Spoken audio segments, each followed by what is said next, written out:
നമസ്കാരം. കഥയെഴുത്ത് അതിസങ്കീർണമായ ഒരു പ്രക്രിയയാണ്.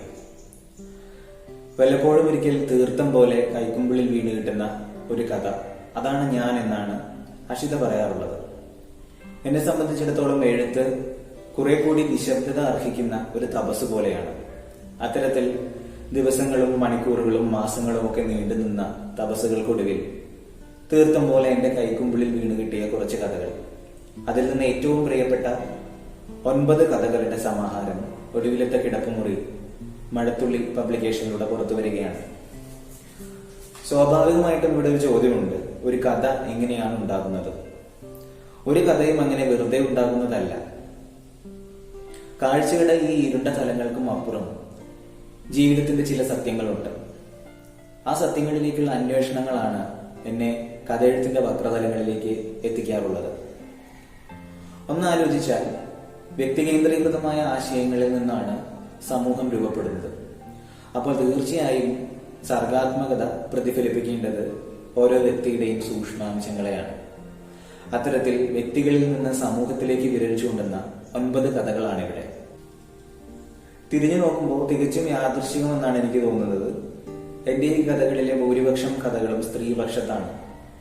ഒരുപക്ഷെ പുരുഷനേക്കാൾ കഥയുള്ളവളാണ് സ്ത്രീ എന്നതുകൊണ്ടായിരിക്കാം അതങ്ങനെ. മരണം, ഒറ്റപ്പെടൽ, അതിജീവനം എന്നിവയാണ് ഈ കഥകളിലെ സത്യങ്ങൾ. ഒടുവിലത്തെ കിടപ്പുമുറി എന്ന കഥയിലെ ശവക്കുഴി വെട്ടുകാരിയായ ലൂസിയാണ് ശക്തമായ സ്ത്രീ കഥാപാത്രങ്ങളിൽ ഒന്ന്. അവൾ ആർക്കോ വേണ്ടി ഒടുവിലത്തെ കിടപ്പുമുറി പണിയുകയാണ്. ശവക്കുഴി വെട്ടുകാരിയായ സ്ത്രീ ഒരു പ്രതീകം കൂടിയാണ്. ആനിയുടെയും അവളുടെ ഇളയമയായ ലൂസിയുടെയും ആത്മബന്ധത്തിന്റെ കൂടി കഥയാണ് ഒടുവിലത്തെ കിടപ്പുമുറി. ലൂസിയുടെ ജീവിതത്തിൽ ഒരിക്കൽ സംഭവിച്ചതൊക്കെ ആനിയുടെ ജീവിതത്തിലും ആവർത്തിക്കുന്നു. ആ ആവർത്തനതയിൽ ആനി തളർന്നു പോകുന്നു. ആനിയെ തിരിച്ച് ജീവിതത്തിലേക്ക് പിടിച്ചു കയറ്റുന്ന ലൂസിയെ കാണുമ്പോഴൊക്കെ എനിക്ക് തോന്നാറുണ്ട്, അല്ലെങ്കിൽ ഞാൻ ആലോചിക്കാറുണ്ട്, നമ്മുടെ സമൂഹത്തിലെ എല്ലാ ആനിമാർക്കും ലൂസിയെ പോലെ ഒരു ഇളയമ ഉണ്ടായിരിക്കണമെന്ന്. കഫേ ലാ ക്ലിയയിലെ വനിതയും ശക്തയായ മറ്റൊരു സ്ത്രീ കഥാപാത്രമാണ്. ഓരോ സ്ത്രീയും ഒരു കടൽ, കാറ്റിനൊപ്പം പകർന്നാടുന്ന നിലയ്ക്കാത്ത കടൽ. കാറ്റ് അവസാനിക്കുമ്പോൾ, അല്ലെങ്കിൽ കാറ്റ് കടന്നു പോകുമ്പോൾ ഒന്നും സംഭവിച്ചിട്ടില്ലെന്ന മട്ടിൽ നിശ്ചലയാകുന്നവൾ, ആഴങ്ങളിൽ മുത്തും ചുടികളും ഒളിപ്പിച്ചവൾ എന്ന് ഉറക്കെ പറയുന്ന അട്ടഹസിക്കുന്ന വനിതയ്ക്കും കൃത്യമായൊരു രാഷ്ട്രീയമുണ്ട്. മൃദു ഫെമിനിസം ഒരു ഇരട്ടത്താപ്പാണെന്ന് ഉറക്കെ വിളിച്ചു പറയാൻ ആർജവം കാണിച്ച സ്ത്രീ കൂടിയാണ് വനിത. കഫേ ലാ ക്ലിയ കൊലപാതകങ്ങളുടെ കൂടി കഥയാണ്. ക്ഷമിക്കുക, സഹിക്കുക, ഒത്തുതീർപ്പുകൾക്ക് വഴങ്ങുക, ചരിത്രാതീത കാലം മുതൽക്കേ ഞങ്ങൾ സ്ത്രീകൾക്ക് ഇത് ശീലമായതാണ് എന്ന് പറയുന്ന ലാസ്റ്റ് സീ, ആത്മാവിന്റെ തീരാവ്യതകൾ എന്ന കഥയിലെ ചെറിയമ്മയും എനിക്കേറെ പ്രിയപ്പെട്ട സ്ത്രീ കഥാപാത്രങ്ങളിൽ ഒരാളാണ്. എഴുത്തുകാരിയാവാൻ മോഹിച്ച, എന്നാൽ എഴുത്ത് പുരുഷന്റെ പണിയാണ്, അത് സ്ത്രീകൾക്ക് പറ്റിയതല്ല എന്ന് വാദിച്ച ഒരു സമൂഹം. ആ സമൂഹത്തിൽ നിന്ന് നിരന്തരം ആക്രമണം നേരിട്ടുകൊണ്ടിരുന്ന മാധവിക്കുട്ടി, അഷിത, ഇവരുടെ സമന്വയമാണോ ഈ മിത്ര എന്ന ചെറിയമ്മ എന്ന് എനിക്ക് പലപ്പോഴും തോന്നിയിട്ടുണ്ട്. അല്ലെങ്കിൽ മിത്ര എന്ന ചെറിയമ്മയുടെ കാമ്പും അടിവേരും മാധവിക്കുട്ടിയും അഷിതയും തന്നെയാണ്. സ്പർശത്തിലെ ഗൗരിയെടുത്തി ജീവിതത്തിൽ ഒറ്റപ്പെട്ടു പോയ മറ്റൊരു സ്ത്രീ കഥാപാത്രമാണ്. സ്പർശം കുറെ കൂടി ചെറിയ ഒരു കഥയാണ്. അതൊരു ദിവസത്തിലെ ഏതാനും മണിക്കൂറുകൾ നീണ്ടു നിന്ന ഒരു സന്ദർഭത്തെ ഇതിവൃത്തമാക്കി രചിച്ച കഥയാണ്. സ്പർശത്തില് പാർട്ണർ നഷ്ടപ്പെടുമ്പോൾ ഒരു സ്ത്രീക്ക് നഷ്ടപ്പെടുന്ന സ്പർശം, അതാണ് ഏറ്റവും വലിയ നഷ്ടമെന്നും ചില സമയങ്ങളിൽ ചില വാക്കുകളേക്കാൾ ഒരു സ്ത്രീ ആഗ്രഹിക്കുന്നത് ഒരു മിയർ ടച്ചാണെന്നും ഗൗരിയെടുത്തി പറയുന്നുണ്ട്. മറ്റൊരു പ്രധാന കഥാപാത്രം മുത്തപ്പൻ എന്ന കഥയിലെ കോലാഞ്ചി എന്ന നായാടി സ്ത്രീയാണ്. വിശ്വാസം നമ്മുടെ സമൂഹം ഒരു പ്രധാന ചർച്ചാ വിഷയമായി എടുത്തിരുന്ന ഒരു കാലത്ത് രചിക്കപ്പെട്ട കഥയാണ് മുത്തപ്പൻ. അതുകൊണ്ട് തന്നെ മുത്തപ്പനിൽ മിത്തും യാഥാർത്ഥ്യവും കൂടി കലർന്നിട്ടുണ്ട്. അരികുവൽക്കരിക്കപ്പെട്ട ഒരു സമൂഹത്തിന്റെ കൂടെ കഥയാണ് മുത്തപ്പൻ. കലിയുഗത്തിലെ വിശ്വാസം എന്താണ്, അല്ലെങ്കിൽ കലിയുഗത്തിൽ ആരാണ് ദൈവം, അതിന്റെ അന്വേഷണം, അങ്ങനെയൊരു മാനം കൂടി മുത്തപ്പൻ എന്ന കഥയ്ക്കുണ്ട്.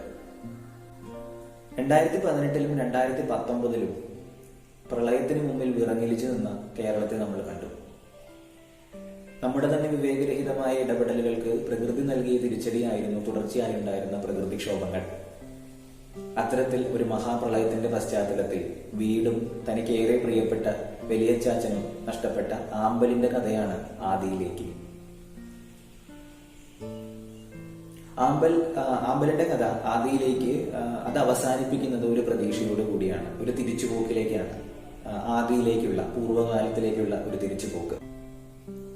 പോർക്കളം പോലെ ശൂന്യമായ അല്ലെങ്കിൽ മനുഷ്യന്റെ കൈകടത്തലുകളുടെ അവശേഷിപ്പുകൾ ഒന്നും തന്നെ ബാക്കിയില്ലാത്ത ഒരിടത്തേക്കാണ് ആമ്പല് തിരിച്ചെത്തുക. പ്രകൃതി നമുക്ക് തന്നെ ഈ രണ്ടാം ഊഴത്തെ വിവേകപൂർവ്വം സമീപിക്കണമെന്ന് ആഹ്വാനം ചെയ്യുന്നുണ്ട് ആദിയിലേക്ക് എന്ന കഥയിലെ ആമ്പൽ എന്ന പെൺകുട്ടി. പണ്ടൊരിക്കലൊരു വൃദ്ധസദനം സന്ദർശിച്ചതിന്റെ അനുഭവത്തിൽ നിന്ന് രചിക്കപ്പെട്ട കഥയാണ് ഗ്രേസിയുടെ മാത്രം പപ്പൻ. അന്നവിടെ വൃദ്ധസദനത്തില് പലപ്പോഴായി പല മുഖങ്ങൾ വന്നും പോയിക്കൊണ്ടിരുന്ന അരങ്ങൊഴിഞ്ഞ വേദി പോലെയുള്ള ഒരുപാട് മുഖങ്ങളെ, ഒരുപാട് ജീവിതങ്ങളെ കാണാനിടയായി. അത്തരത്തിലൊരു ജീവിതമായിരുന്നു ഗ്രേസി ടീച്ചറുടേതും പപ്പൻ സാറിൻ്റെതും. ഈ കഥയിലും അതെ, മരണമെന്ന യാഥാർത്ഥ്യം വളരെ വ്യക്തമായി നിലകൊള്ളുന്നുണ്ട്. ഈ കഥകളിൽ നിന്നെല്ലാം വ്യത്യസ്തമായി രചിക്കപ്പെട്ട രണ്ട് കഥകളാണ് ഉറുമ്പ് ജീവിതവും പുസ്തകങ്ങൾ സംസാരിക്കുമ്പോൾ എന്ന കഥയും. തെമ്മാടിക്കുഴിയിൽ അടക്കപ്പെട്ട അപ്പന്റെയും മകന്റെയും ആത്മബന്ധമാണ് ഉറുമ്പ് ജീവിതം എന്ന കഥയിൽ. അതുപോലെ തന്നെ പുസ്തകങ്ങളുടെ ലോകത്ത് ജീവിച്ചിരുന്ന, വാർദ്ധക്യത്തിലെത്തിയ പോൾ സാറിന്റെയും അദ്ദേഹം മകനെ പോലെ കാണുന്ന ദീപന്റെയും ആത്മബന്ധത്തിന്റെ കഥയാണ് പുസ്തകങ്ങൾ സംസാരിക്കുമ്പോൾ എന്ന കഥ. അങ്ങനെ വ്യത്യസ്തമായ 9 കഥകൾ. കഥാകൃത്ത്, എഴുത്തുകാരൻ, കഥ എഴുതുന്നയാൾ, ഈ പേരുകളൊക്കെ മറ്റുള്ളവർ നമുക്ക് വെച്ചു തരുന്നതാണ്, അലങ്കാരങ്ങളാണ്. അതിലൊന്നും ഒരു കാര്യവുമില്ല. കഥയായി മാറുന്ന തന്നിലെ തന്നെ ആത്മാവിന്റെ സത്യത്തെയും സത്തയെയും തിരിച്ചറിയുക എന്നതാണ് വലിയ കാര്യം. ഒരു കഥ അതുണ്ടാകുന്നത് തന്നിലെ തന്നെ കഥയിൽ നിന്നാണല്ലോ. എഴുത്തുകാർക്കും വായനക്കാർക്കും സംബന്ധിച്ചിടത്തോളം മറ്റൊരു പ്രത്യേകതയുണ്ട്. അവർക്ക് ഒരു ജീവിതത്തിൽ തന്നെ പല ജീവിതങ്ങൾ ജീവിച്ചു തീർക്കാനാണ്. എൻ്റെ ഈ കഥകളിലൂടെ, എൻ്റെ 9 കഥകളിലൂടെ പലപ്പോഴായി പല ജീവിതങ്ങൾ ഞാൻ ജീവിച്ചു തീർത്തു. ഇനി അവരെ ഞാൻ നിങ്ങൾക്ക് വിട്ടുതരികയാണ്.